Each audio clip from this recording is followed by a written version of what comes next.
Right here, right now, every day. CIUT 89.5, the sound of your city.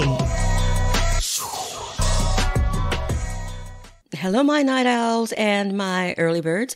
Welcome to another edition of The More the Merrier.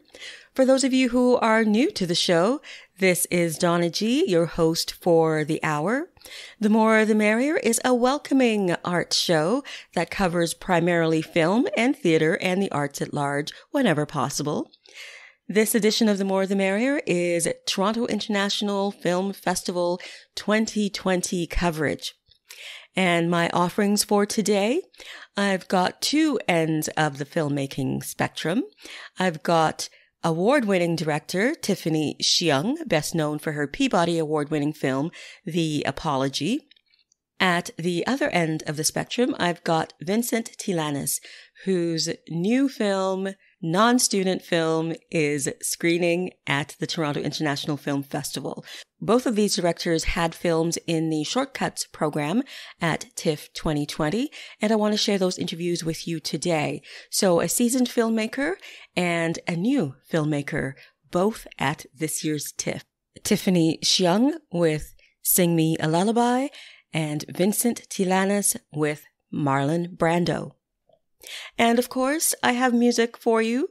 Kicking things off will be Sharon Jones, whose documentary, the late Sharon Jones, whose documentary by Barbara Koppel screened at TIFF several years ago. Here is Sharon Jones with What Have You Done For Me Lately?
Dutch filmmaker Vincent Tilanus joined me via Zoom to talk about his film Marlon Brando.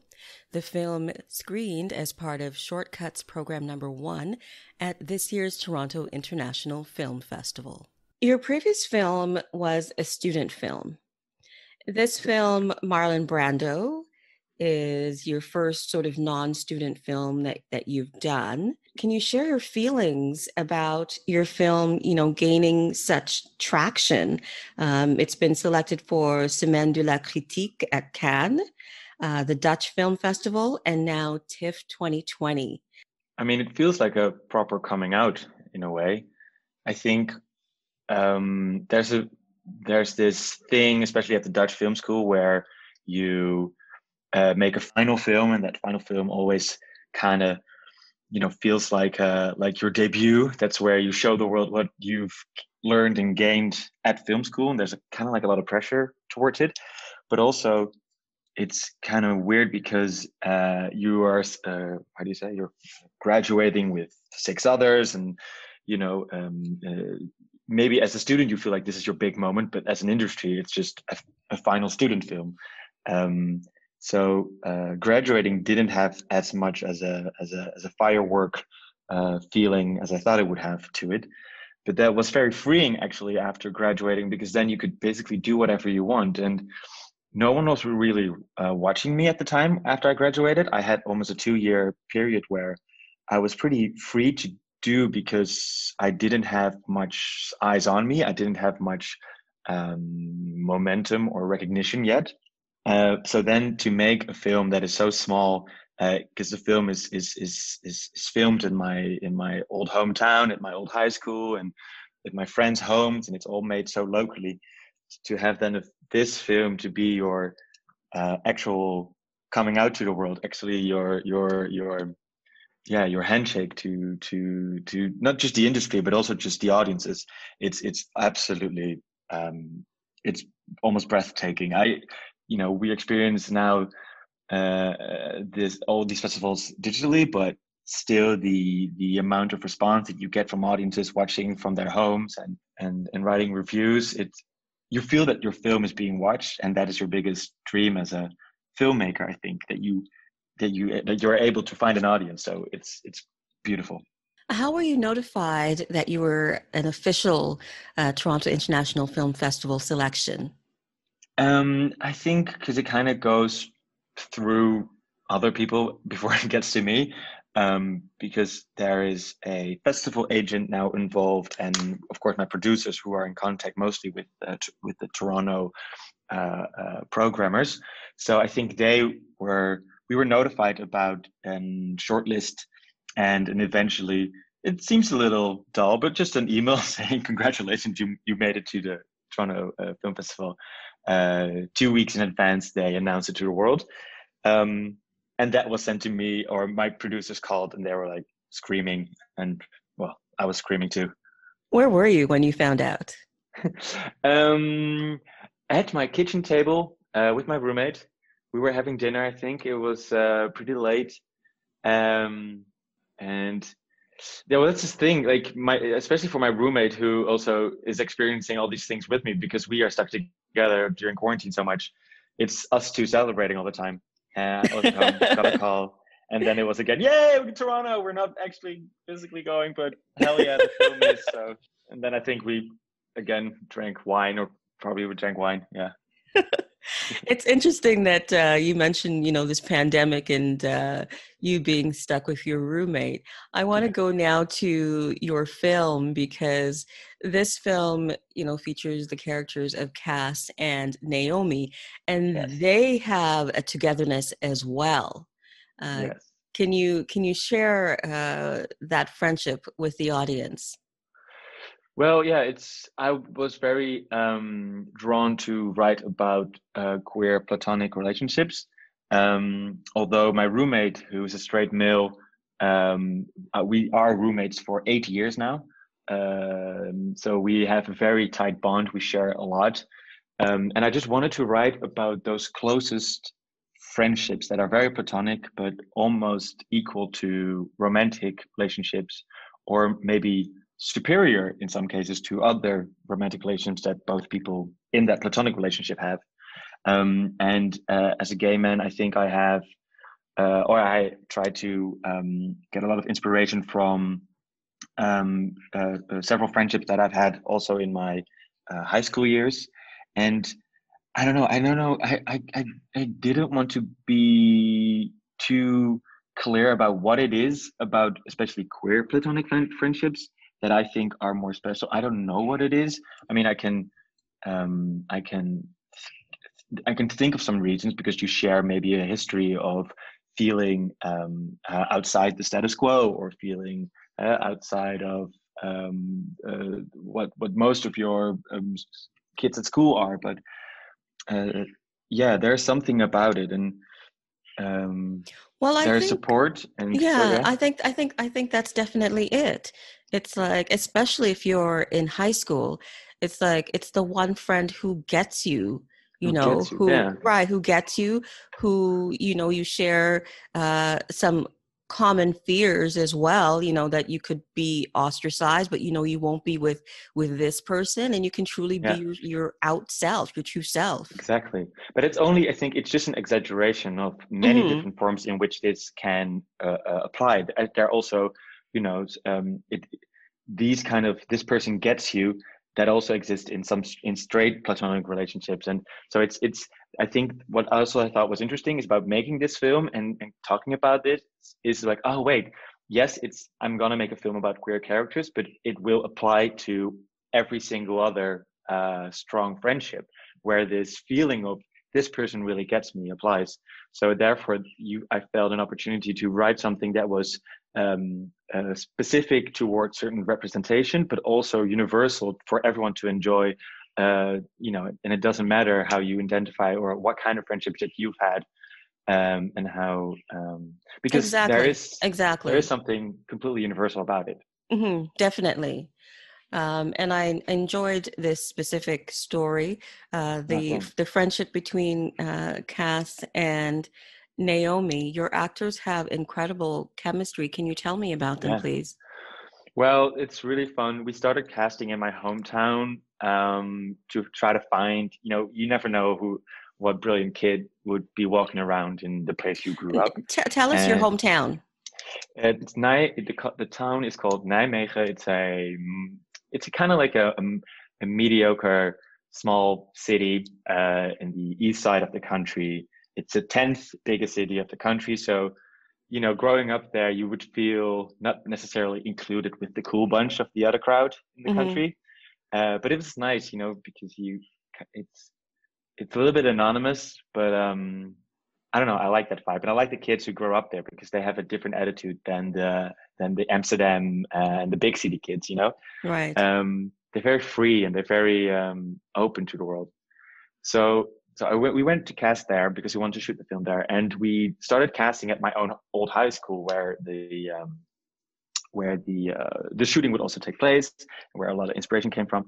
And we had a casting call. If I'm correct, we had an open casting call for kids just to send in videos of themselves talking about themselves. And this girl came, and she sent in a video, and we had this small description of the story as well in the casting call. And she's like, yeah, well, my name is Jetska, and my best friend is named Klaus. He's gay. I'm gay. And she basically told our entire film's a screenplay. And it's like, yeah, this kind of happened to me. And I also went to your same high school. And we were like gobsmacked that almost we would find the exact female character that I wrote about on Exactly. my own high school also. And she was so emoting, as a director, you trying to find new talent, you look for the people that emote naturally, that kind of tell a story, or that are not afraid to go even in front of a webcam and tell a story about her life. That was really cool. And then we had her cast with someone else, a kid that we are watching. He's also from the same town. He was very interesting, very a little shy, but very you were really drawn into his personality. And we put them together in a double casting, and they were like, oh, hey, I know you. We didn't know, but they knew each other. And I mean, that is just, if you're casting, that is just the one thing. You cannot hope for it. you cannot prepare for it. But when those two kind of people meet each other and they know each other vaguely, but still, we knew instantly that this was the couple that we needed. And starting from then, we just started hanging out more. Me with the two actors. We started doing escape rooms and do little trust exercises and work together. And they just built this relationship that is still so real to this day. So every other month they'll visit each other, and they'll hang out. They'll come visit me. We'll talk about the film, and their relationship is kind of real. And I think that is the one thing that we try to capture. And I hope, or I think, therefore, we found some kind of honesties, because their relationship isn't as far off as depicted in the film. It's more that we as filmmakers try to depict the relationship that these two real people had, because that matched the story of the screenplay. And then it was that collaboration in that way. How do they feel that their film is, going to be represented at Cannes and also now at TIFF and the Dutch Film Festival? They still didn't. They'll probably get angry when I say this, but as far as I think it's so funny, they don't really realize it yet, I think, because when they were casted, they didn't really realize that they were going to be in a film. And I told them very many times in advance, like, hey guys, now it's just us and some casting people, but in a few weeks there will be like cameras and lighting people and grip. And they're like, oh yeah, sure. I think they always thought about, like, why would someone make this is going to be like a small film. Why would someone make a film in this town from this high school?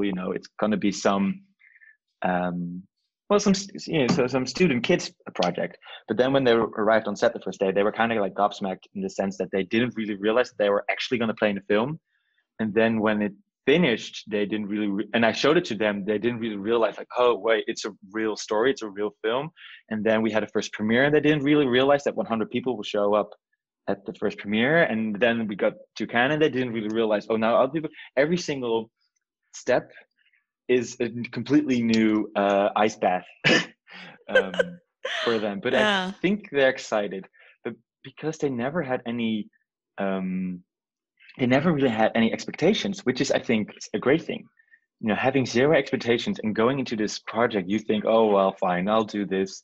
It's project because it sounds interesting.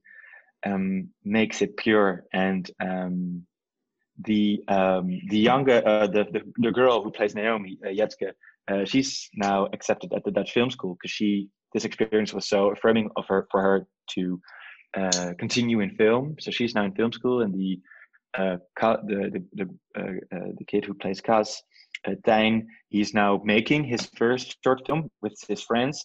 So I think they're now getting into the entire experience, seeing what making a short film can do, not just to people, but also just to yourself. Exactly. That's wonderful for them. Now, the film explores, this friendship in high school, and it evolves. But Marlon Brando plays a role in the film, the image of Marlon Brando. Yeah. Why did you choose Marlon Brando? So there are several reasons. I think, so one of the relationships that this story is based on is in my first year of college, I studied in Denmark for a year, and there was this girl in my hallway, and we became best friends, really. And she had a poster of Marlon Brando up her wall, and she was just adoring Marlon Brando, and she introduced me to him, and I just also got smitten, of course, with the image and his acting. And we both had that it kind of was an inside joke to us, how much we loved Marlon Brando. And when I was conceptualizing this idea, and when I was thinking about writing this film, I love that Marlon Brando could represent something for these two characters, also because I learned through research that Marlon Brando became a queer icon in the 50s, not just for gay men, because Marlon Brando embodies some kind of queerness, but also his individualism, how do you say? The lesbian, part of the lesbian community built the butch look around Marlon Brando, being the individual person who goes against the norm, or who goes against the masses, and who is in maybe a loner, but a proud loner, and who stands and rides his motorcycle and into the horizon. So I love that the gay community from both sexes could adore this one person as an icon for themselves. So that was something that I took with me. And as a third reason, I think, to me, because Marlon Brando to me stands for this, of course, not just this masculinity, but also a form of independence. And when I looked at the dramatic arc of the story, is that this male character, Cos, he needs to find an independence, being so dependent on his best friend in the first act of the film, and then needing to let go. Him becoming a Marlon Brando for me was a symbolic theme. So in the very last scene, when we see him depart into the horizon, we dressed him in a simple T-shirt with blue jeans, and just as a small reference, like, he's become Marlon Brando. This is not something I that saw I wanted that. to put in here. Yeah, oh, Yeah. that's okay. It's very subtle. I'm a lot older than you, so I definitely I got the Marlon Brando reference, and the shorter haircut even. Yeah, exactly. And it was just good. something, and some younger generations, they don't necessarily see it, but for me, it's just something for me that tied it all together. I had these three inspirations, and then it kind of just all made sense. Like, this is the story that we're telling. We're telling a story that an arc towards some a proud independence without, and a proud of a friendship that was and will be regained, but maybe that's not the story. Yeah. Right. It's left up to the viewer to decide, Exactly. what happens next. But what happens next? it is a happy ending for both. Yeah. Because it's a happy ending for both. I liked one of my mentors said, who helped me write the screenplay, is like, maybe this is the most kind act of friendship. Him looking proudly towards her, being proud of her, being happy for her where she is now, and leaving her be for that moment and returning back. That's the best thing that maybe at that point he could have done. And I to me, it was very important, so that this feeling would feel in some way positive, maybe bittersweet, but in my mind, them meeting again is very much a possibility, and I think it will be just fine. Maybe in about 10 years you can do a follow-up. I know. What has happened to these? What has happened to these characters? Now, you mentioned filming in friends' homes. What was that like? How did you get their permission? Well, when I was writing these scenes and talking to my producers, we were like, okay, we had very little money, so we didn't have really money for a location scout person, and we were like, okay, what do we do? And well, these because the film is based on my high school friends as well. And I was like, well, when I was writing, I had these kind of bedrooms in mind, because these are the people that these characters represent. I can just call them. I just called their parents, who I haven't then seen in 5 years. Be like, hey, hi, Mrs. Baba. It's me, Vincent. I'm making a film, and it's about without the friendship with your daughter, and I wanted to know if her room is still intact and if we can shoot there. And people were so supportive to work with us, and I mean, I'm so grateful. And I think that kind of also maybe helped to have some extra level of authenticity, because we didn't have to create much. We could just walk into a space that was a real teenager's room, and continue with that vibe that was already in that space.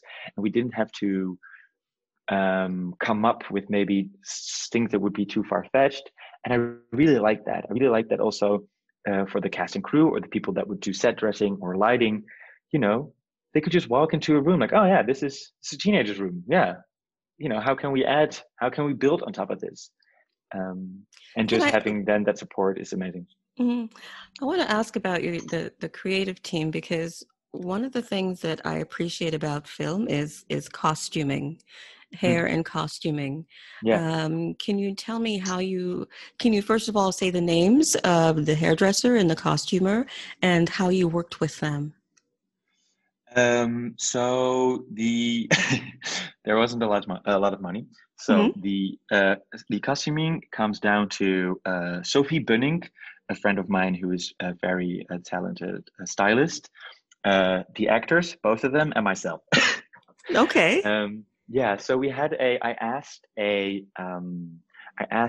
friend. She's a stylist in every single part of life, and she had barely any time to work on the project, but I really wanted her help. So I asked her, could you come in, could you read the script and come in with stuff that you might have to build these characters from the costumes?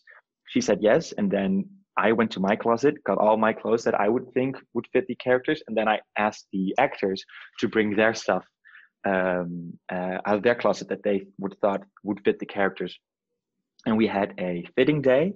Um, we just we rented out a room, and it was just the four of us. Basically, how do you say? Putting in all our own clothes, Hmm. and just having a fun day with trying on clothes. And Sophie, gave a lot of her thoughts on just what works as stylistically, and I just listened and we basically, I think that day, in one single day, we set every single costume for every single scene. We just took photos, put them in a bag, and that Hmm. was it. We just worked from one day, but it was really nice because, we took from our own wardrobe in a sense, but also these actors were so close to the characters that we wanted to portray. We wanted to know, like, hey, what would you wear? What are you comfortable in? And that it was a collaborative experience in that sense, trying to find and build the characters through your own own Yeah. wardrobe. And we made some arcs for them too. So like the male character, he starts out with a very bright yellow shirt and a red sweater. He's very colorful when he's with her. When he Hmm. goes off to college, he loses his color. He loses his mate, so he loses his colors too. So he has his gray sweaters more and more blues, and at the end he's more neutral. He's this bright white tee. So we had those kind of things to also work with. And in the other sense, it was just, what do you feel comfortable in? Yeah, because the clothes have to, whether it's your own clothes or whether you go out and get clothes, they have to work for the story. Exactly. And yeah, and the clothes that you found and the stylist that helped you did a good job. Very subtle, Yeah. but nicely Thanks. done. Yeah. So you can't be here at the Toronto International Film No. Festival this year. No. So what's that feeling like for you? To have this huge moment that you can't then share in the host city. Yeah. I mean, it's bittersweet. I think the real, how do you say, that feeling of of dread, that was only months ago. I think, um, when I realized that Marlon Brando was being well received, and then again, because that momentum kind of started simultaneously when the lockdown was also progressing. That's when I felt the real dread, like, oh, are you kidding me? Hmm. Um, but I think as time progressed, there's no one having it any better, and that Yeah, really works. yeah, And there's no one having it better, and I am, of course, I would love to be there. And I mean, I've heard the most amazing things from the city. I have heard the most amazing things from the festival. So of course, I'm a little sad, but I mean, I'm getting to talk to you now, and I'm getting to read all these amazing reviews online and talk to people. And well, it's the world that we're living in. And I think my mentor kind of put it nicely that this is kind of good for this might be kind of good for my ego too. Now there's still something to work for. It feels like maybe I have a chip on my shoulder to make sure that my next films will do equally, if not better. So in the future years, and if we live in better times, I can visit again and get get that emotional cathartic, moment. Yeah, you can get Uh, that moment of sharing with, with your audience in person rather exactly, than in virtually. person Yeah. rather than And virtually. the good thing about TIFF is, once you're in, they kind of, follow to see what comes next. I think it's so Uh, amazing so what the feeling part of, like, already feeling part of, like, families is insane, just by talking to the programmers already. And it's you can maybe make a case that's a little superficial, but still we're making a bond. I already feel connected to how their experience these past months have been, and where I want to go, already talking about the project that I'm working on now. And so you really feel a genuine connection with them, and a genuine interest in where you're going. And I think using, or being able to use that shared interest in each other to keep in contact and promote each other's work is already, it's already brilliant. Vincent, thank you so much for joining me today. And Thank you for having me. loved your film and looking forward to the next one. No pressure. Thank you so much. And Love to talk to you. please thank your actors for me as well. I will. Thank you so much. Thank you, Vincent. Right here, right now, every day. CIUT 89.5, the sound of your city. There are so many children who've been separated from loved ones that I know for a fact that there will be many who can relate to the story of Tiffany Hsiung's mom in her documentary, Sing Me a Lullaby. I had an opportunity during the Toronto International Film Festival to talk to the director about this very personal journey, the legacy of trauma, and relationships with family. Here now is that interview. The film starts and you're video recording your mom. How does she feel about the camera being there? She just puts up with me. My mother has always been just an incredible supporter of whatever I was doing or up to. And that was 2005. I was off the heels of third year film school and wanting to take off on a trip. And she knew that I wanted to start filming in Toronto. And so she just kind of tolerates it. She's like, like that's what she just like feels like, okay, that's what I do. You want to record, you just record. And I think after a while, she just got used to it. So with that opening scene that you see of my mother, she had already been kind of just used to me being around with the camera. And I think that's always been growing up. I've always been kind of behind the camera and just capturing things, whether it's for a film or a school project or just personal documentation. I've been kind of that family member always behind the camera. So she had gotten used to seeing that. However, this being a little bit different because it was more focused on her, and I believe that was quite new. And what I found surprising when reviewing the footage a decade later was to read into the nuances around what her body holds, and seeing that pain as well, revisiting that. And that was quite challenging. At the time in 2005, where the documentary begins, had your mother always cried about not seeing her family for, at that time, 30 years? You know what? She always held it in. And she just wouldn't talk much about it. And I always thought that it's because she didn't want to share it. But in fact, I realized she actually just didn't have much memory to share, and that they were all quite fragmented.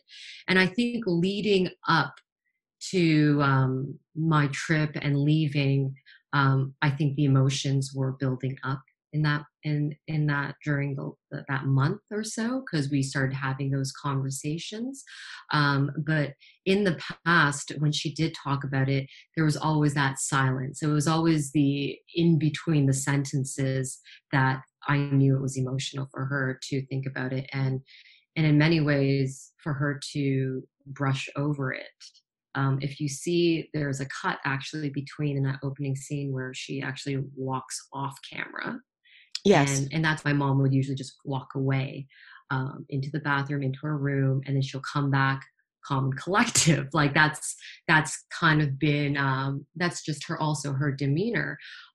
This family gathering was just different because it was also one of the last few family dinners we would have before my trip. And it was, again, because I think we were already talking about it.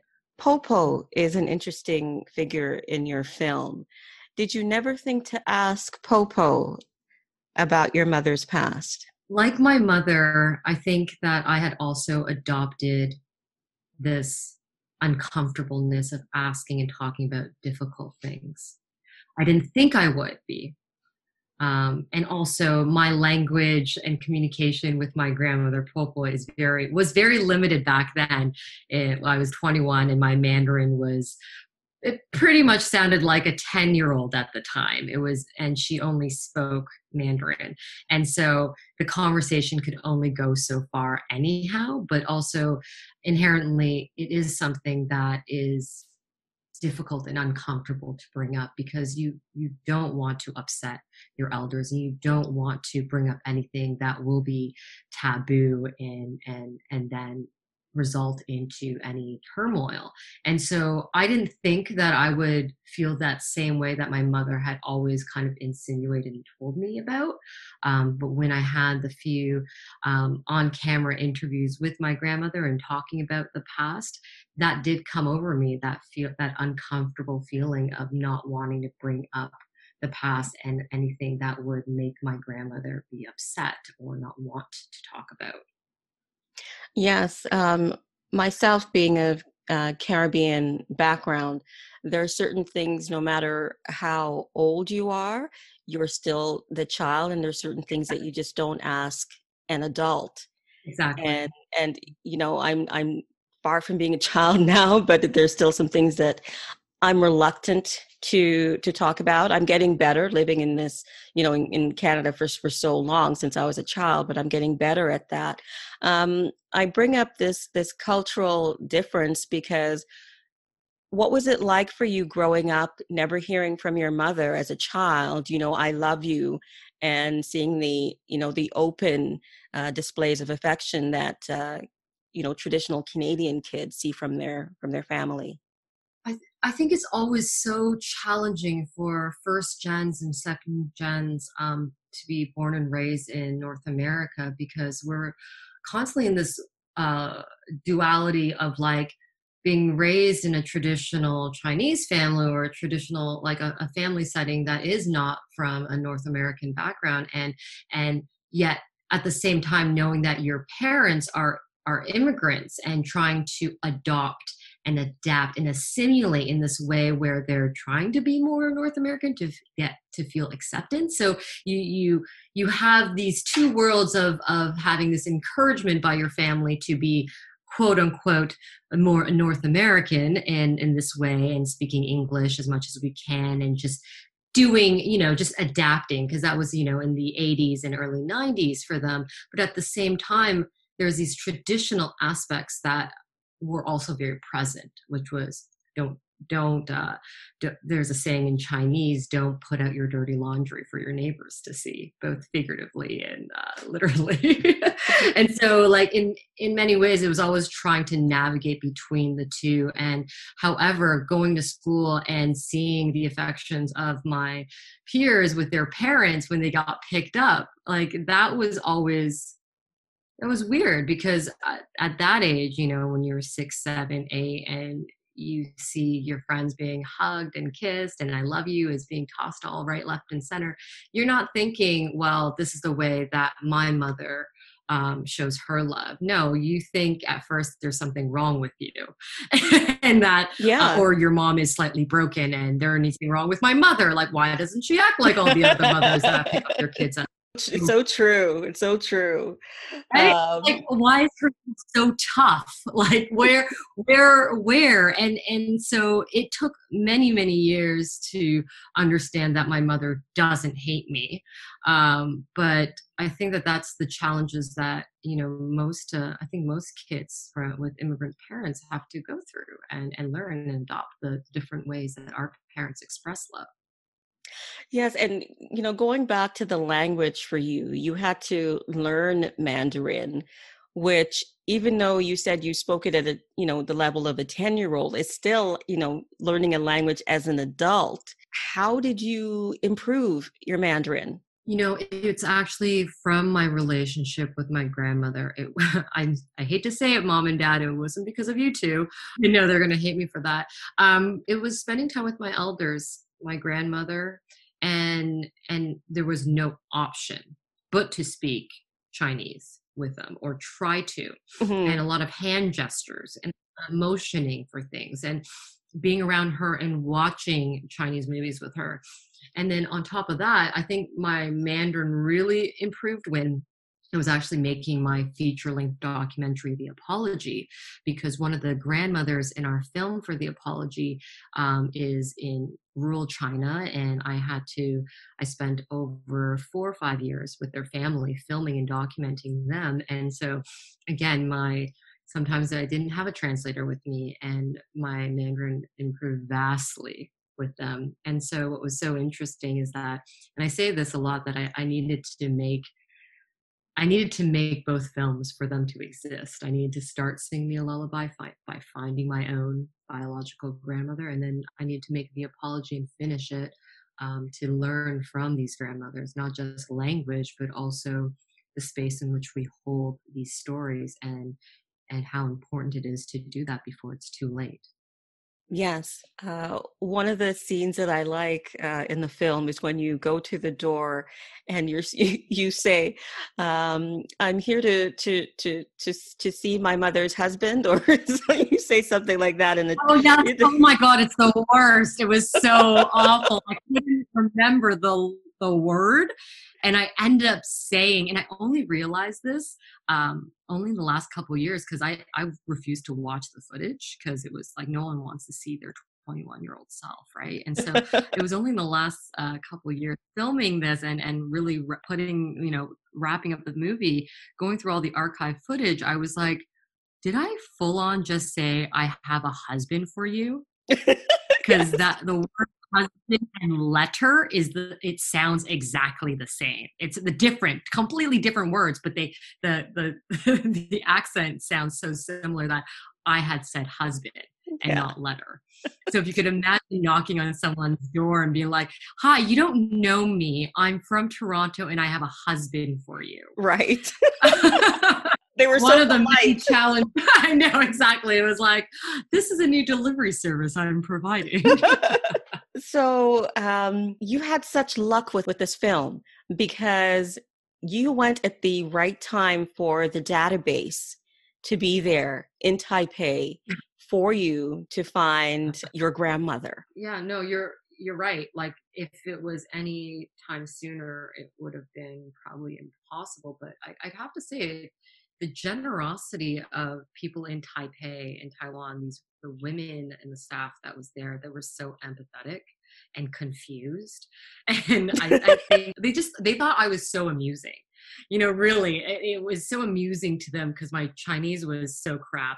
I had these names on a napkin. Like, I literally showed up with this napkin with names on it for them to type in, and it was so surreal for them that they went on that journey with me to make this work. And when we were there, other news outlets actually got a hold of this story, so they also wanted to follow us along, and they thought it was just, again, back then in 2005, I found out this was right when Google Maps launched. Like, it just got invented, Google Earth, Google Maps. Mm-hmm. But we didn't have it on our phones yet. Like, we didn't have smartphones, but they had just like the actual database and the technology was invented in 2005.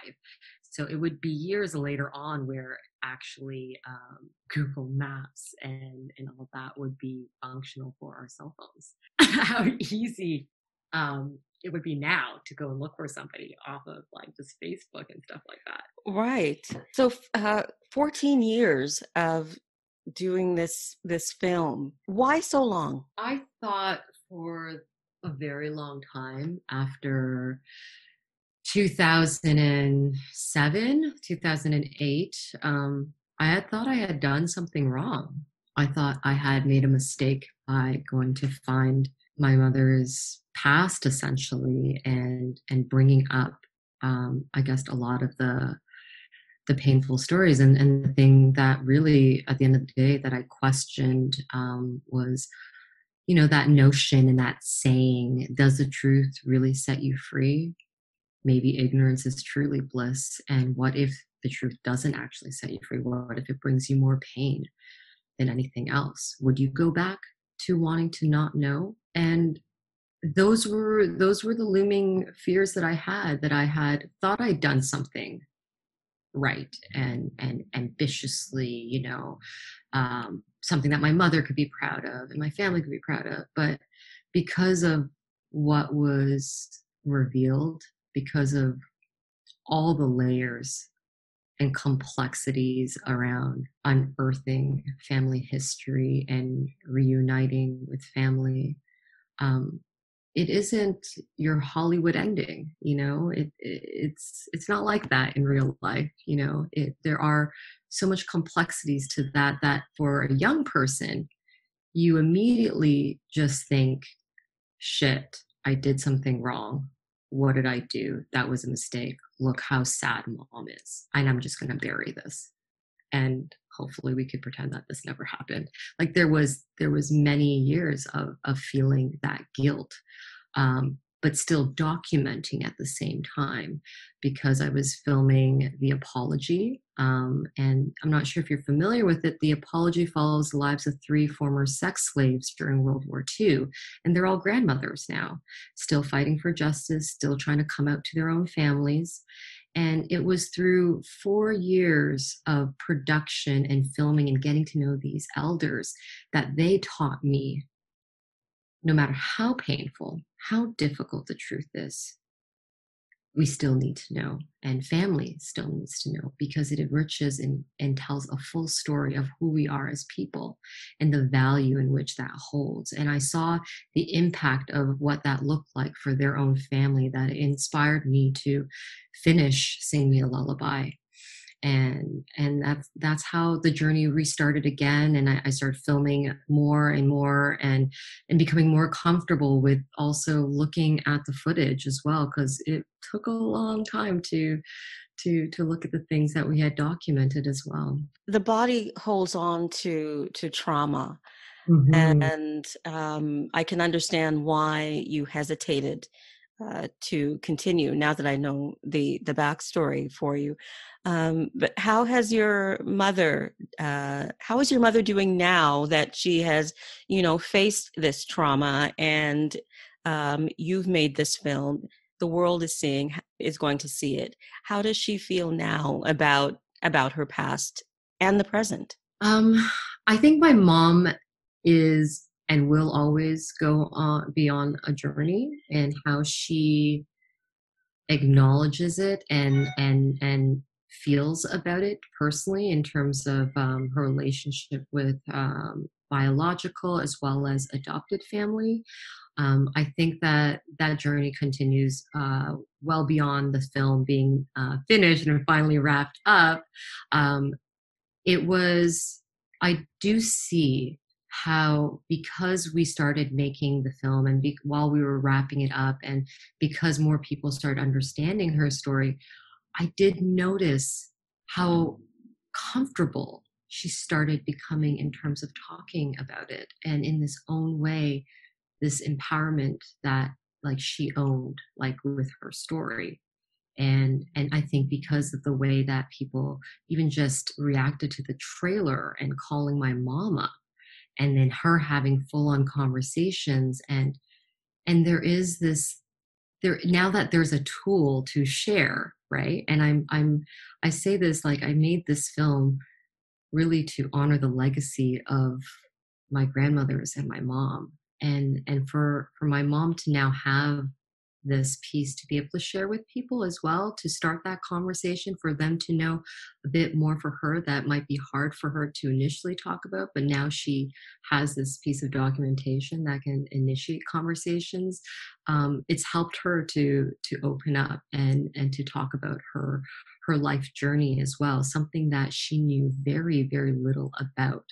If you could imagine growing up only with fragments of memories that you never really knew about. I remember growing up, and when she did talk about her past, she always said the same thing. She said, before I met Popo, all of my childhood memory was always in the dark. I don't remember daylight. And the last memory I have of my siblings and my father was in a prison cell. And I don't know why we were there.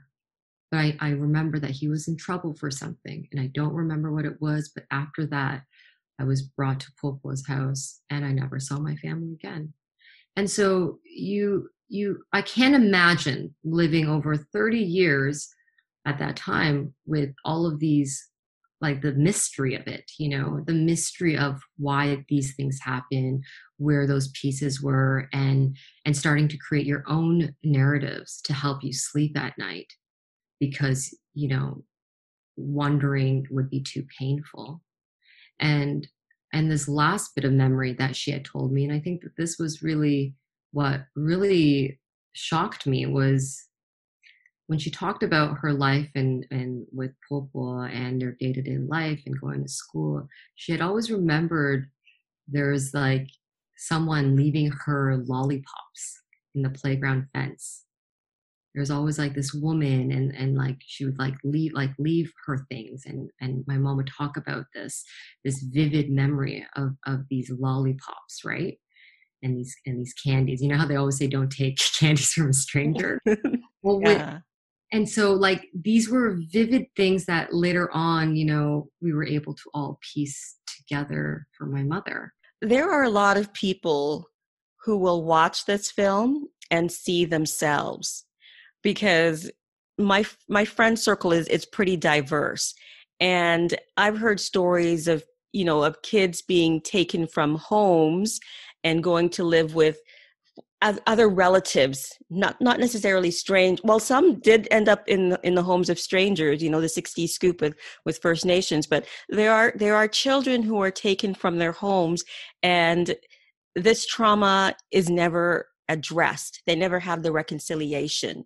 So have you, for the people who've seen the rough cut of this film, have you heard from any of them who said, that's kind of similar to my situation or somebody I know? Yes. It's so interesting how such a personal story can be so universal to many people's lived experience as well. And even my own partner as well, who, doesn't know their biological father, and got disconnected, and just also around, the immigration stories of, being in North America. There are many families that have been disconnected and separated. And so when I do hear people connecting to it, it is something that I hope. And again, I acknowledge the privilege that I had to be able to go on this journey, to be able to reconnect and try to find and seek. But I do hope that, the time that we're in right now, where we are trying to seek more connections to our past and our lineage, that this film might be able to be that spark, to ignite that curiosity, to go back on that search of even whether or not it's your own lineage, but also to, communities as well. And I think that it's more important than ever for us to know that we're not alone, and that stories in our own lineage exist long before us, and that some things started before us that can better help us acknowledge one another. And I think that was the greatest thing that happened in the process of making this film, is is acknowledging your loved ones in a way that you've never were able to see them before understanding of one's history and one's past. One thing while making this film that I talked a lot about in the process and before we were in Rough Cut was intergenerational trauma and how things lived and existed in our ancestors. And when I found out that, this is like, obviously, can go into a debate, but when I found out that I existed in my grandmother, when my mother was a fetus in my grandmother's stomach, when I understood that fact, it made a lot of sense to me in understanding the connections that we have with our elders, specifically with our grandmothers. And when I started doing more research on intergenerational trauma, and actually even specifically looking in East Asia, where, children that experience, the cultural evolution and how their children's children have these residual traumas that come from that, even though they never physically experienced it, is fascinating to me, but also very heartbreaking, because in certain cultures, we don't give space to having, the space to talk about these types of difficult conversations, or to be able to investigate where that comes from. And then often it might just result it into just like, oh, you are just suffering from depression right now. Your anxiety comes from this, just like what is present versus something that might have long existed in our lineage. And studies have shown that by going to the root and understanding like generations before you, allow us to heal, allow us to make better understanding connections to ourselves, for us to have a path of healing. And not only with this film, but also just like life experience, I've seen that to be true. Once we know more about our lineage and our history, and that's why it's so important for that not to get lost. No matter where we are in this world and how displaced we have been, in families and communities, that we have to preserve our history. We have to preserve that because it will get us closer to healing. Right, because the forgetting is also an act of erasure. Exactly. And we all need that. We all need to connect to our past because it does inform how people are behaving today. And I'm glad at the end of the film, you mentioned the fact that you've discovered your mother. Yes. Still discovering her. Still discovering her and still acknowledging that sometimes her, demeanor of just the way she sometimes answers to things, I was just like, well, that's my mom. I appreciate it now versus being frustrated. And I hope we all can, with our mothers, with our loved ones, with just people in our circle, with our guardians, with our chosen family. There will always be moments of being so frustrated with how someone responds. You're like, why are you like that? I find it endearing now, and they always say, sometimes you need to be a mother yourself in order to understand your mother, or whatever the saying is. I'm not a mother yet, but I feel like I've gone through so many stages of learning from multiple mothers, and understanding the tremendous sacrifice mothers make for their families, mother type figures as well. And that to me allows me to understand what my mother did not get growing up, and what that void does to somebody when they don't have that growing up. And I think we can all do that to better understand each other, not just in this, familial like family settings, but just like people we don't know, people we might have differences with. Like why do they act like that? And instead of, the fear and the prejudice and separating yourselves from those people or anything like that, like we need to have better understanding of one another and where we come from in order for a truly change in a harmonious way to even start in that conversation. It's not to say like, well, because we're so different, we need to just not, get along anymore, or just work differently or work away from each other. But in many ways, there can be a lot of harmony in understanding the differences and where it's rooted from. And I think through that, we can appreciate each other far more and actually start on a real path to healing together. So this festival, you won't be at TIFF in person. What's your feeling about virtual TIFF this year? Oh, virtual TIFF.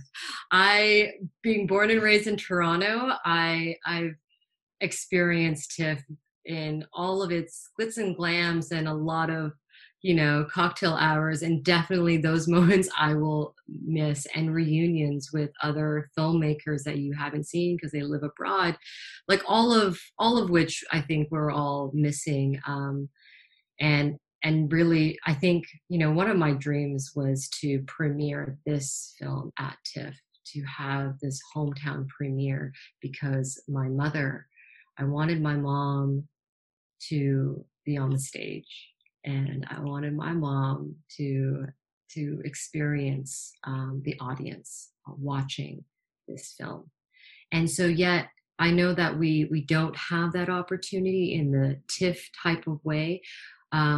What it has taught me very quickly is how fast we're able to adapt and change, and also just make the best out of it. And that's what I love about all of this at the same time, is that, okay, well, it's the pandemic. Safety is number one. How are we going to do this? How do we recreate a scenario where we can have still that type of experience, but it will be different. And we found ways to host private screenings,